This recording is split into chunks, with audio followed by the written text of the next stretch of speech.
या नाल्यातून पाणी वाहत येत आहे. या 2 पाईपमधून फिल्टर करून छिद्रातून पाणी आत येत आहे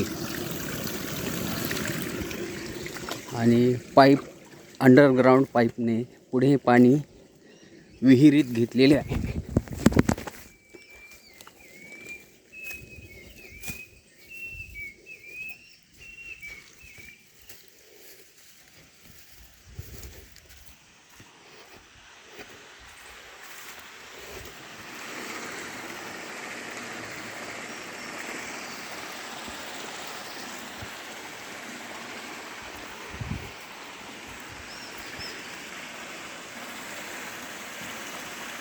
हे पाणी रात्रंदिवस विहिरीत पडून विहिरीचं वॉटर टेबल बऱ्यापैकी वाढत आहे आणि हे पाणी वर्षभर पुरत आहे.